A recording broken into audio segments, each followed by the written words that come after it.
সেটি কড়াইতে দিচ্ছি পাঁচফোড়ন, কাঁচা লঙ্কা কাটা আর তেজপাতা। আমি আজকে রান্না করব মাছের ঝোল। এখানে আমি আলু আর ডাঁটা কেটে নিয়েছিলাম, দিয়ে দিচ্ছি। কেটে রেখেছি, তো তোমাদেরকে এতটা তো দেখানো হয়নি।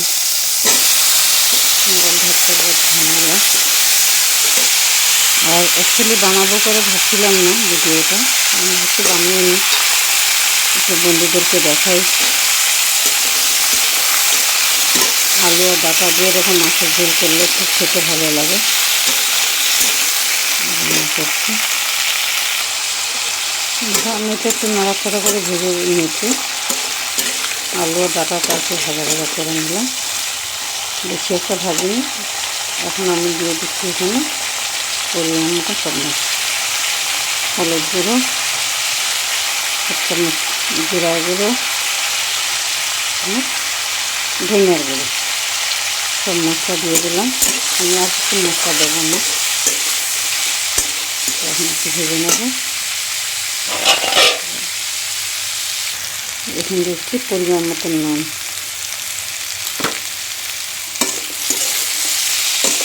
মশলা আমার সম্পূর্ণ দেওয়া হয়ে গেছে। এখন ভালো করে একটু নাড়াচাড়া করে একটু ভেজে নেব, ঢাকনা দিয়ে করবো, একটু ঢেকে দেখে ভাজা করবো।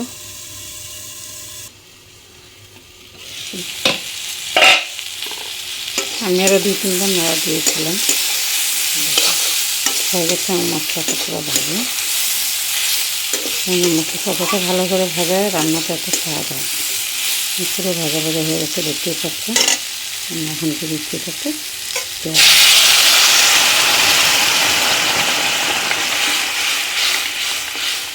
আমি গরম জল দিয়েছি, এই জন্য সঙ্গে সঙ্গে একদম মিশে হয়ে গেল। আরেকটু করে দেবো আমি।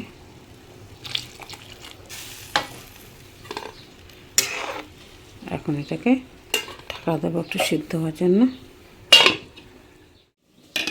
মনে হচ্ছে হয়ে গেছে, দেখো কেমন বক করে ফুটছে।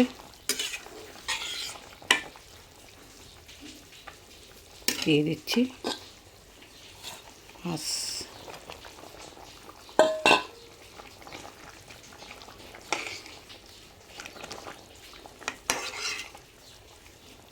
দিয়ে দেবো।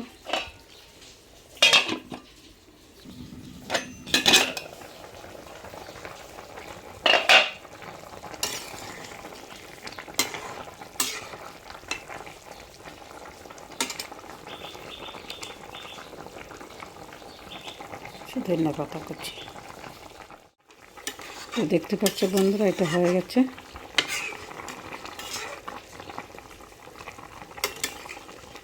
এরকম করে আলু ডাঁটা দিয়ে মাছের ঝোল খেতে কে কে ভালোবাসে আমাকে নিচ্ছে কমেন্টে জানিও। আর ভিডিওটা ভালো করে দেখো, কেটে দেখো না। ভালো লাগবে যদি তোমাদের ইচ্ছা হয় লাইক সাবস্ক্রাইব শেয়ার করে দিও। কী বলবো, আমার ভিডিও তো একদম আগে বাড়ছে না, ভালোই লাগছে না। তো ঠিক আছে, আমি প্যাকেটটা নামিয়ে নিই। সবাইকে বাই বাই। দেখো টাকাটা ঢেলে নিয়েছি, দেখতে কি সুন্দর হচ্ছে কালারটা, দারুণটা ভালো একটা গন্ধ বেরোচ্ছে। তোমরা এরকম করে রান্না করে খেয়ে দেখবে, খুব টেস্টি।